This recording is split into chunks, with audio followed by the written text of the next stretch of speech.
September 17, dumating itong parcel ng aking asawa at pagkagaling nga sa trabaho ay heto nga at excited na binuksan niya. Gusto niya nga ay 10 ang orderin pero kako sa kanya na 3 muna. Siyempre para makasigurado na totoo ang dumating at hindi ba to? Charot.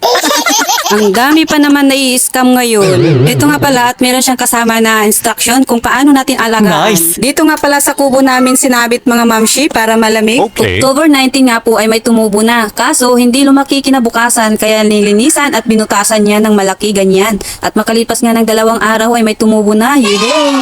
At heto nga yung pangalawang araw niya mga mamshi mula nang tumubo. Grabe, ang bilis pala niyang lumaki. Bali, yung 2 fruiting bags pa lang yung may tumubo mga mamshi, yung sa gitna wala pa. Ito naman ang itsura niya nung pangatlong araw niya mula nang tumubo mga mamamshi, pwede na siyang ulamin. At dahil pwede na nga siyang ulamin mga may ay, hindi na nagpatumpik-tumpik itong aking asawa na i-harvest. Kita nyo naman at siya na po ay tuwang-tuwa. Dahan-dahan nga pala ang pagtanggal niya dahil may maliit na tumutubo pa mga mamamshi. At dahil excited mag-harvest ay nakalimutan pa nga kumuha ng lalagyan kaya nilapag niya lang sa baba. Tinuturo niya yung nasa gitna kung kukunin niya nga ba ito. Pero dahil medyo maliit pa ay nagpasya nga na itira ito. Nang sa ganun po ay lalaki ito. Yung nasa gitna po ay wala pong tumubo kahapon pero ngayong araw ay meron na po. Aba at inamoy pa nga. Ano kayang amoy niya?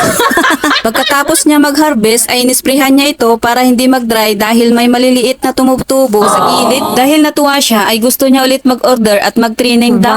Para habang may ulam ay pwede rin magbenta. Nice. O diba ayos yan lakay para may pagkapirahan din tayo. Ang sabi ni Mr. ay masarap daw itong pangsahog sa tinola kaya naman tinola ang niluto ko sa araw na iyan at yan nga ay nahimay na namin ng aking panganay. Nagisa ko na nga pala itong manok tapos transfer ko sa kaserola nang sa ganun ay malagyan ko po ng tubig. Okay. Yan. Tinakpan muna para kumulo bago ilagay yung mushroom. Pagkalipas nga ng ilang minuto, ayan, ay napakulo na natin ng maigi yung chicken. Tapos heto na nga at ilalagay natin yung mushroom. Wow! Ngayon nga lang ako makapagluto ng ganito mga mamamshi, yung tinola na may mushroom. So, ngayon lang din ako makakatikim ng oyster mushroom. Lagpas 1 buwan na pala mula nag-harvest kami mga me. Akala nga namin ay wala nang tutubo, kaya 3 araw na hindi ko diniligan. Pero nagulat na lang ako noong dinalaw ko. Ay, may maliit na tumubo. At sabi ko nga kanina, hindi sila lumaki, kaya nilinisan. Kaya may mga tumubo na. Ito na po yung niluluto ko ngayon. Kaya yan, nailagay ko nga pala yung malunggay mga me. Heto na mga mamamshi, luto ng tinola with oyster mushroom.